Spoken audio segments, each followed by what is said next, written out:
Hello Tip Top Mom! Un vidéo un peu spéciale aujourd'hui. Pourquoi?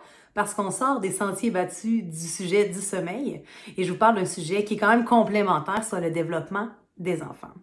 Et depuis peu, l'Observatoire des tout-petits a sorti une étude qui s'appelle « Comment vont les tout-petits au Québec ». C'est un document de 122 pages expliquant non seulement les constats, les études, les chiffres à l'appui, donc les appuis empiriques, mais aussi les solutions qu'on pourrait amener pour optimiser le développement de nos enfants. Et je trouvais ça vraiment très pertinent de t'en faire le résumé de ce que moi je trouvais pertinent de cette étude-là. Ceci dit, le plus pertinent sera encore, sans aucun doute, d'en prendre connaissance par toi-même. Donc, tous les liens sont dans la bio, que ce soit le webinaire de 45 minutes ou le document officiel de 122 pages. Avant de commencer la vidéo, je veux juste être certaine qu'on ne me porte pas la prétention d'être une psychologue. Oui, j'étudie présentement en psychologie à l'Université Laval et je trouve qu'il est de mon devoir en tant que bedaine urbaine de venir vous parler des nouvelles études parce que un des constats qu'a parlé mon professeur adoré, Georges Tarabulsi, c'est le manque de communication entre les études et les principaux intéressés, soit les parents.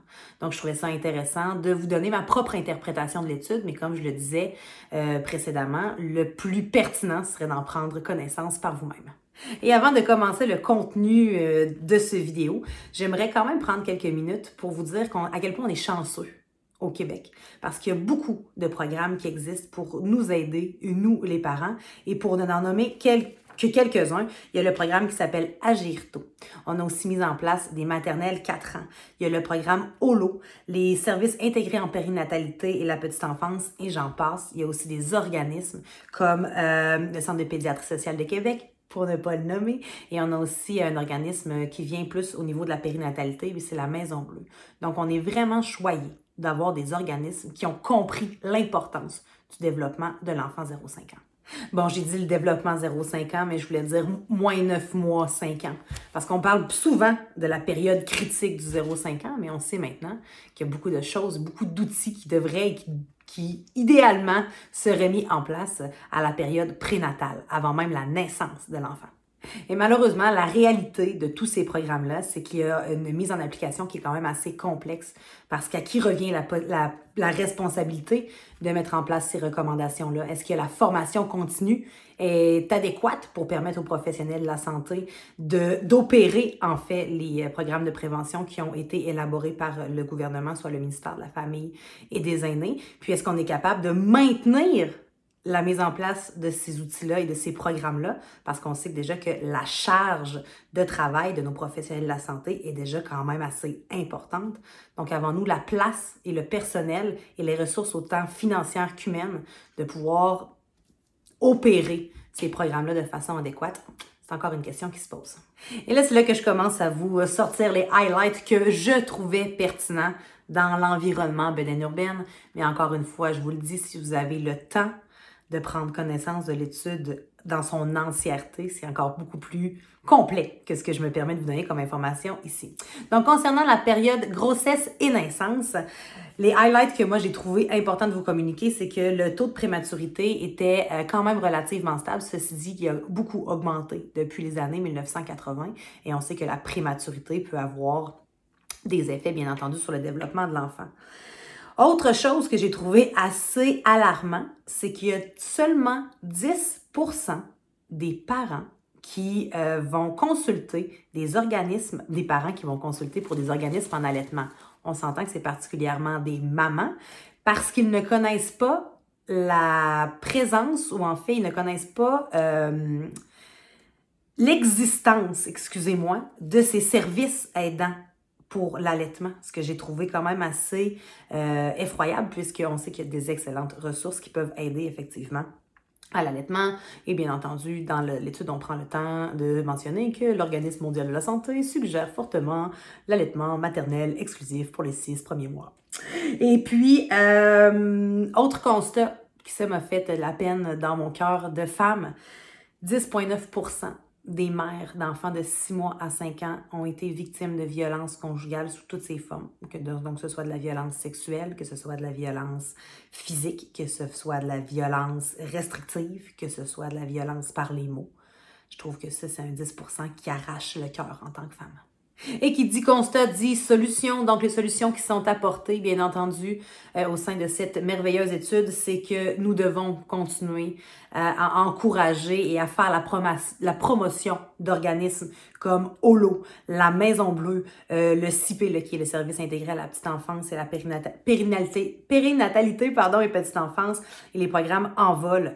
Bien entendu, on ne pourra jamais suffisamment mentionner que les meilleures interventions se font avant l'arrivée du problème, soit des programmes de prévention, et ce, même aussitôt que pendant la période de la grossesse.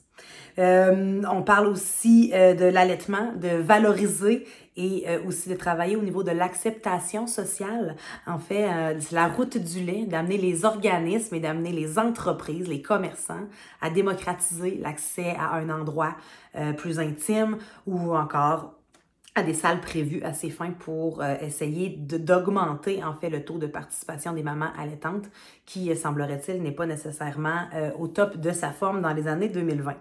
Bien entendu, les mamans allaitantes ont aussi suggéré fortement d'uniformiser l'information des professionnels pour la transmission après ça à la maman. Semblerait-il qu'il y aurait des discours un peu qui ne concordent pas d'une approche à l'autre. Et semblerait-il que ce n'est pas favorable pour les mamans qui voudraient allaiter de se ramasser avec des constats complètement aux antipodes l'un de l'autre. Hein? Ah, on peut croire que c'est un petit peu compliqué quand les discours ne se ressemblent pas.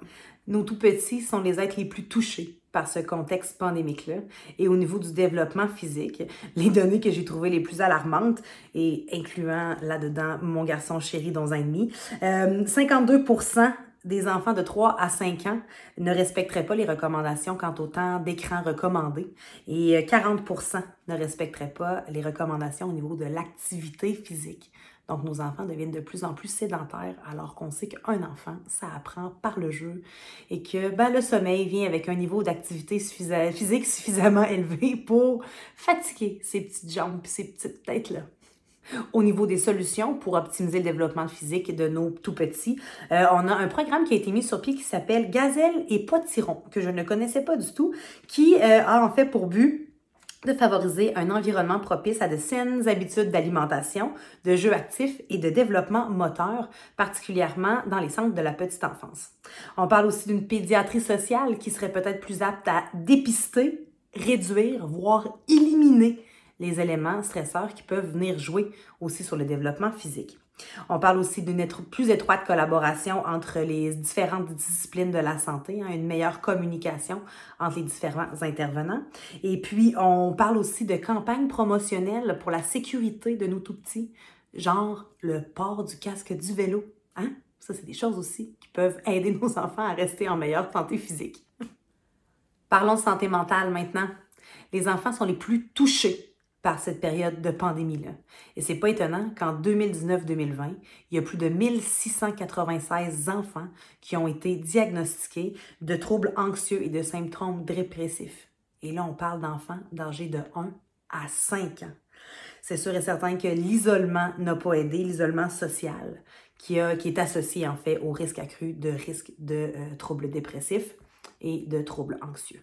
Fait intéressant, pour l'isolement social chez nous tout petits, c'est beaucoup plus la durée que la gravité de l'isolement social qui aurait été la cause, en fait, de cette vulnérabilité-là chez nos tout petits. Et les pistes de solutions qui ont été amenées pour favoriser le développement mental de nos enfants, en fait, ce serait l'augmentation des ressources financières pour avoir une diminution du niveau de stress au niveau de la famille. Bien entendu, des outils pour peut-être mieux baliser la conciliation travail-famille, toujours dans le but de réduire le stress parental et bien entendu la charge mentale des parents. Et là, on parlait de ressources qui étaient de grande aide pour les parents d'aujourd'hui. Et là, j'ai goût, entre autres, de citer Bedaine Urbaine, donc de participer à l'explosion de ces ressources-là. Ça a été très bénéfique pour le support mental des parents. Nous en avons vécu un effet boom. En fait, nous, au premier confinement, en mars 2020, je dois vous dire que le téléphone de Bedaine Urbaine cessait de sonner et avec raison. Les parents fatigués sont plus enclins à demander de l'aide, mais je pense qu'on est conscient maintenant aujourd'hui que ces ressources, tout aussi nombreuses soient-elles, sont essentielles au bon fonctionnement de la famille. Donc, j'en profite pour remercier toutes les collègues qui travaillent soit dans le domaine du sommeil ou dans le domaine de la périnatalité, merci d'être là pour nos parents d'aujourd'hui. On a aussi une augmentation au niveau de la qualité des services de garde. Nous sommes chanceux, nous avons déjà d'excellents programmes au niveau des centres de la petite enfance, mais aussi d'augmenter la possibilité d'avoir des services spécialisés. Il y a certains services de garde qui vont offrir des services comme de l'orthopédagogie, de la psychothérapie, des choses comme ça. Donc ça, c'est vraiment quelque chose qui peut aider aussi les parents à réduire leur stress, sachant que leurs enfants sont encadrés de façon suffisante, dépendamment de leurs besoins et dépendamment de leur développement et de leur âge aussi. Et puis, bien entendu, mais ça fait des années qu'on travaille là-dessus, l'accessibilité aux services de santé et aux services sociaux. Je pense que tout le monde le sait que c'est un peu embourbé à ce niveau-là, mais c'est important de donner l'accessibilité à ceux qui en ont besoin et à ceux qui en font la demande. Et puisque je me suis autoproclamée étant une ressource aidante pour les parents avec mon alter ego bedaine urbaine, mais je me permettrais une aparté pas du tout inclus dans la formation, dans l'étude, de l'Observatoire des tout-petits, comment se portent les tout-petits au Québec, mais bien de choses que j'ai moi-même interprétées. Donc, je pense que c'est important aujourd'hui aussi d'arrêter de blâmer les parents, puis de plutôt se tourner vers des outils. Parce que nos familles vulnérables ont de plus en plus besoin d'être encadrées. Et ça, on le sait aussi qu'il y a beaucoup de difficultés à transmettre l'information des études au principal intéressé qu'est le parent. Donc, ça nous fait vraiment plaisir de participer activement à l'épanouissement du parent, à la mise en place d'outils pertinents pour les aider entre autres avec le sommeil de leurs enfants, mais aussi de leur donner peut-être des informations auxquelles ils n'ont pas nécessairement accès. Sauf si, bien entendu, un parent se permet de faire un baccalauréat en psychologie, mais c'est pas tous les parents qui ont le temps de faire ça. Et la dernière sphère qui a été prise en considération à l'intérieur de cette étude-là, c'est le développement en général. Puis c'est quand même un enfant sur 4 qui a des chances d'avoir des vulnérabilités dans un des domaines qui a été mis à l'étude, que ce soit le développement physique, mental, cognitif, etc. Fait que c'est quand même alarmant. Et puis, on a constaté avec les études que les enfants les plus vulnérables seraient les enfants de sexe masculin, ayant comme langue maternelle l'anglais, qui sont nés à l'extérieur du Canada et qui viennent de milieux défavorisés. De comme quoi, on a encore beaucoup de travail à faire. Puis, on a aussi beaucoup de travail à faire pour outiller nos intervenants, nos principaux intéressés qui veulent bien aider nos enfants, mais peut-être parfois par manque de ressources, par manque de connaissances, par manque de formation ou par manque de temps. Des fois, c'est impossible de les encadrer comme ils devraient être encadrés pour un développement optimal. Donc oui, au niveau du développement global, le milieu socio-économique a une grande influence sur le développement de l'enfant. L'augmentation de la qualité des conditions de vie et l'augmentation des ressources parentales comme Bedaine Urbaine, mais je pourrais vous en nommer 1000 autres, des entreprises qui, comme la nôtre, font un travail exceptionnel. On vous remercie du fond du cœur d'être là pour nos parents. Il y a des programmes comme Agirto ou Bright Beginnings qui sont mis à la disposition des parents. Et je pense qu'on a encore beaucoup de publicité et beaucoup d'éducation à faire connaître ces programmes-là, puisque moi-même, je n'en connaissais pas l'existence avant la lecture de cette étude-là. Bien entendu aussi, beaucoup d'efforts à faire au niveau du dépistage. Je le disais tantôt, la meilleure intervention, c'est avant le problème. Fait qu'apprendre à dépister ces problèmes-là pour être capable de outiller les enfants, outiller les intervenants, outiller les parents pour venir tempériser, pour venir amoindrir ces effets-là chez l'enfant. Ça fait partie d'un plan d'intervention qui devrait être mis en place dès aujourd'hui. Un accès aussi aux professionnels non enseignants, je l'ai parlé tantôt, mais des ergothérapeutes, des orthophonistes, des psychologues, des travailleurs sociaux, des psychoéducatrices dans les milieux scolaires pour les enfants à la maternelle ou encore dans les CPE, les centres de la petite enfance. Ça fait partie aussi d'une solution qu'on propose. Et puis, plus d'interventions avec des psychoéducatrices, bien entendu, qui font un travail exceptionnel auprès de notre clientèle très vulnérable des enfants 0-5 ans.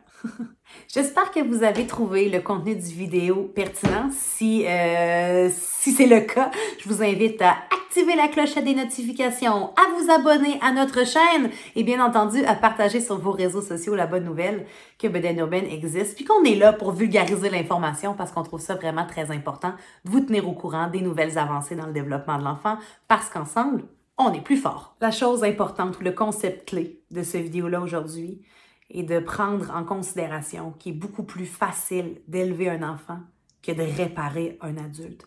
Et qu'on est chanceux ici au Québec d'avoir autant de programmes et d'organismes qui prennent soin de la périnatalité et qui prennent soin aussi des tout-petits. Mais encore faut-il savoir les outiller les parents, outiller les professionnels qui travaillent avec cette clientèle cible-là d'enfants de 0 à 5 ans pour optimiser tous les outils qu'on a pris le temps et qu'on a pris de l'énergie et qu'on a pris aussi des moyens financiers pour mettre en place. Donc aujourd'hui, avec cette étude-là, on constate effectivement que nos programmes sont efficaces et qu'il y a peut-être un manque de coordination pour la promotion de ces programmes-là et de ces organismes-là et qu'on manque peut-être de ressources humaines, financières ou encore de temps pour pouvoir les mettre en place de façon adéquate pour que nos petits soient ceux qui en profitent le plus.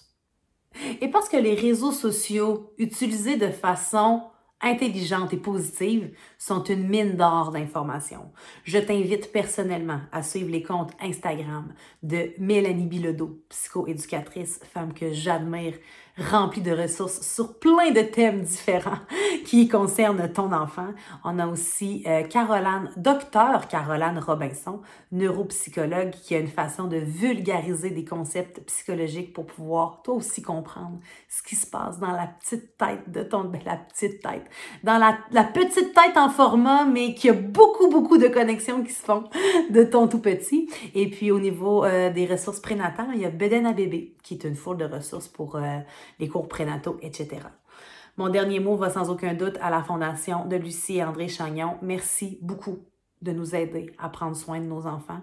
C'est une mine d'or. Le Québec est fou de ses enfants. Ça, c'est une étude longitudinale qui a été faite dans le passé. Puis c'est vrai. On est chanceux de compter sur des programmes comme vous pour nous donner l'accès à ces études-là, à ces appuis empiriques-là, pour pouvoir nous aider à les mettre en application au quotidien. Donc, oui, on a fait beaucoup de chemin depuis Freud qui analysait les adultes pour mieux comprendre les enfants. On part de loin, mais on a encore beaucoup de chemin à faire. C'est grâce à des études comme ça qu'on va pouvoir continuer à s'améliorer en tant que parents, puis à prendre encore plus soin qu'on le fait maintenant de nos tout petits.